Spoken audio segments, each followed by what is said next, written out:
Assalamu alaikum.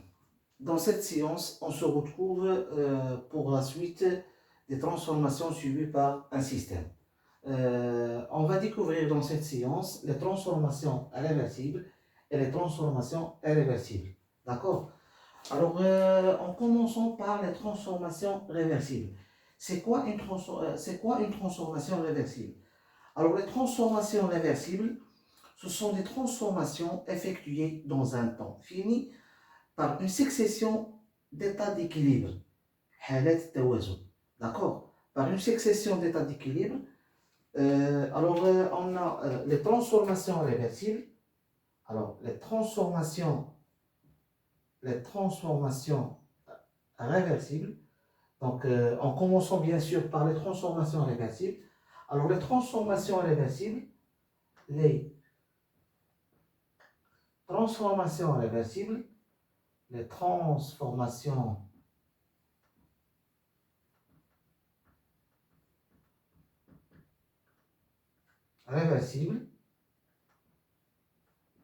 réversibles sont des transformations, sont des transformations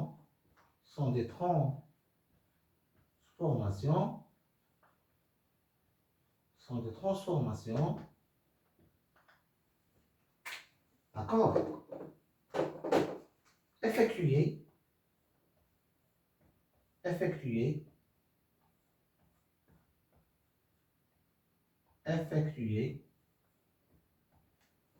dans un temps fini, في وقت وجيز, dans un temps fini. C'est-à-dire ce sont des transformations lentes. تحول بطيء. Donc la transformation réversible, c'est une transformation qui est lente, lentement, dans un temps fini, dans un temps fini, d'accord, par une succession d'états d'équilibre. Donc, بتتابع حالات التوازن. بتتابع, c'est-à-dire on obtient, donc au cours, ou bien durant la transformation réversible, ou bien au cours d'une transformation réversible, on obtient une succession d'états d'équilibre. Donc, تتابع لحالات التوازن. Donc, on va expliquer ça par un exemple. Alors, on va donner la définition d'une transformation réversible. Alors, les transformations réversibles sont des transformations effectuées dans un temps fini par une succession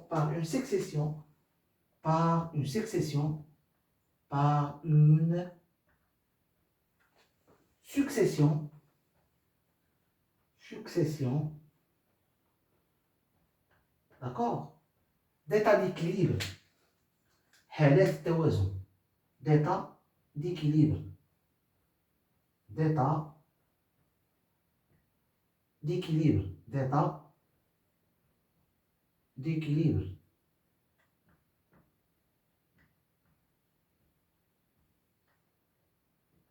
d'équilibre.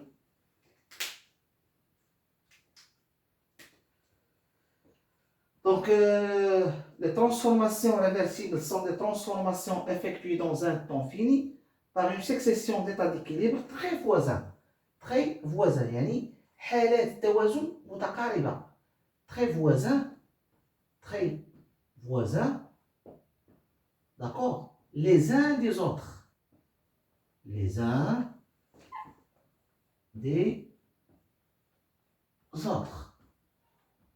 Voilà la définition, la définition d'une transformation réversible. Donc, essayez, s'il vous plaît, essayez de prendre cette définition, c'est très important. Alors, les transformations réversibles sont des transformations effectuées dans un temps fini,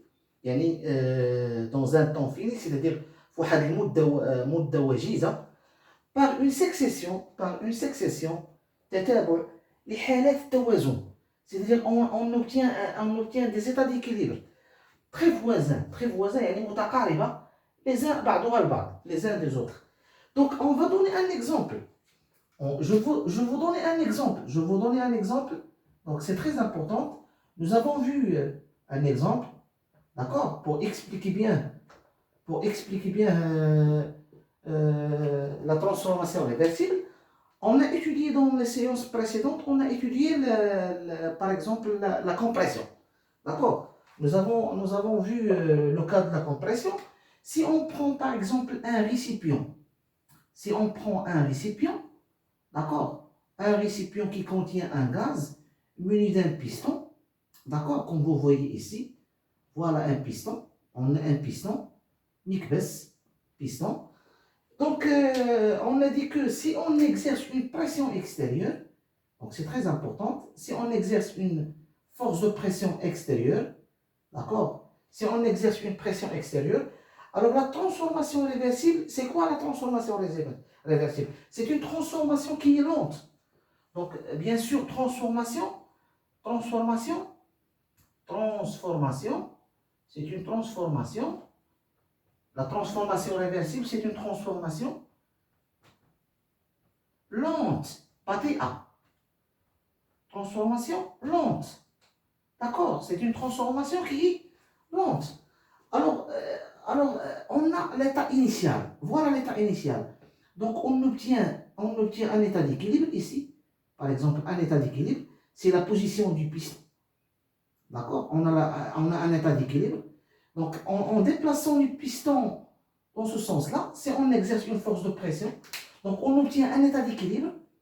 On a un autre état d'équilibre. À chaque instant, on pousse le piston, on obtient un autre état d'équilibre ici. D'accord? On a un autre état d'équilibre. Et on a un autre état d'équilibre. Voilà.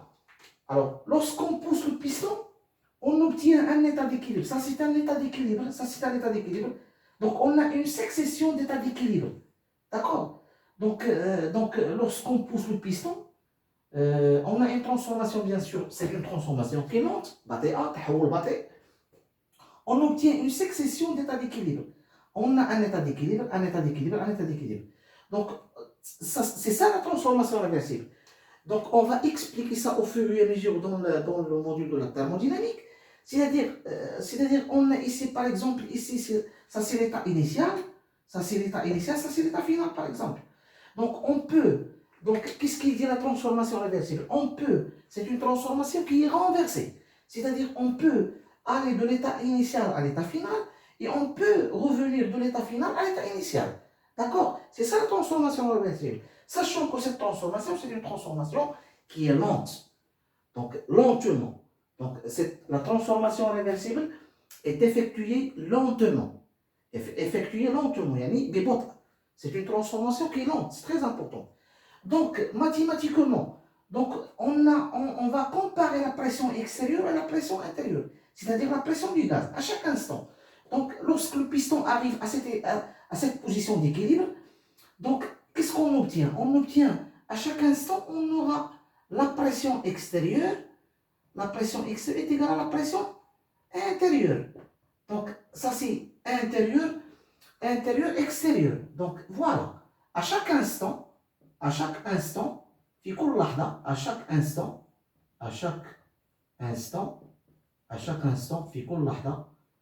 d'accord? À chaque instant, on a la pression extérieure est égale à la pression intérieure.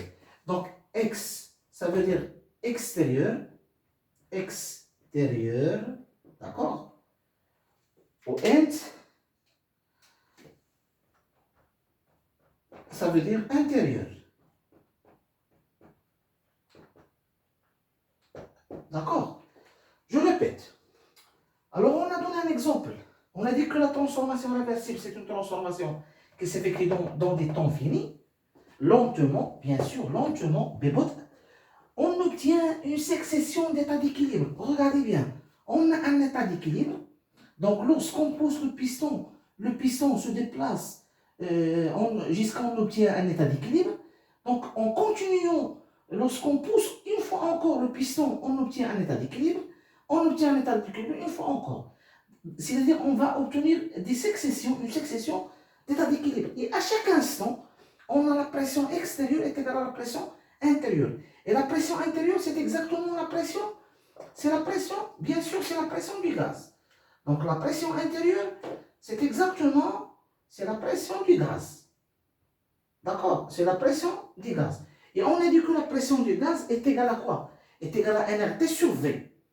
Parce que les gaz utilisés dans la thermochimie, ce sont des gaz parfaits. Donc, à chaque instant, on a la pression extérieure.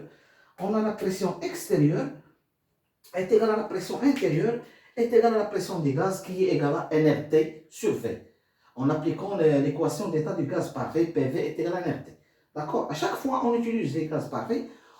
Les gaz parfaits, comme vous savez, ils sont obéis à l'équation d'état PV égale à nRT. D'accord? Voilà, on a expliqué la transformation réversible. C'est une transformation qui s'effectue dans un temps fini.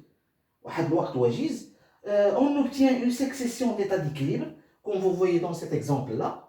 On a des états d'équilibre, d'accord, très voisins les uns des autres. Donc c'est une transformation qui est lente, c'est ça le caractère fondamental. C'est que la transformation réversible, c'est une transformation qui s'effectue lentement. C'est une transformation lente. Donc, puisqu'on a à chaque instant, on obtient des états d'équilibre, c'est-à-dire à chaque instant, on a la pression extérieure, la pression exercée par le milieu extérieur est égale à la pression intérieure qui est la pression du gaz, est égale à nRT sur V. D'accord? Maintenant, on passe à la transformation irréversible. D'accord? Deuxième paragraphe, transformation irréversible. D'accord? Donc, les transformations réversibles, donc, puisque la transformation réversible, donc, on a dit que la transformation réversible, c'est une transformation qui est lente. D'accord? Alors, puisqu'on a dit que la transformation réversible, la transformation réversible, alors on a dit que la transformation réversible, c'est une transformation qui est lente. Maintenant, pour la transformation irréversible,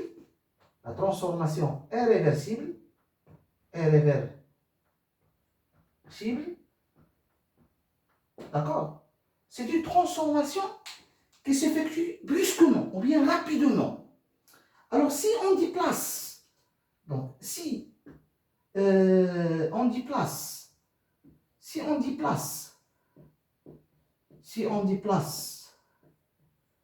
brusquement, c'est-à-dire rapidement, brusquement,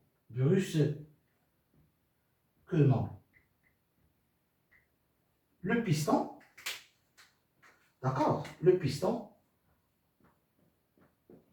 si on déplace brusquement le piston, la pression du gaz varie rapidement.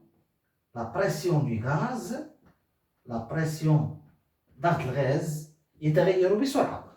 La pression du gaz varie rapidement. Varie rapidement.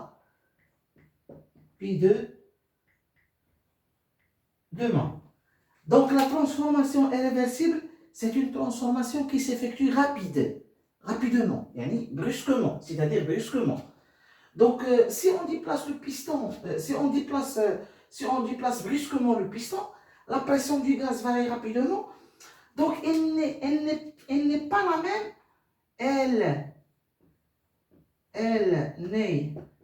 C'est-à-dire la pression. Donc la pression n'est pas égale, elle n'est pas la même en tout point du système. D'accord? En tout point du système, c'est-à-dire le gaz du système, au cours, ou bien durant, si vous voulez, durant cette transformation.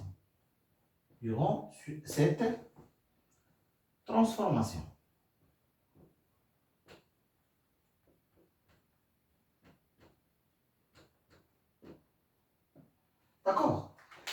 Alors, si on déplace le piston brusquement, si on déplace brusquement le piston, c'est-à-dire rapidement, la pression du gaz, c'est-à-dire la pression à l'intérieur du récipient, varie rapidement.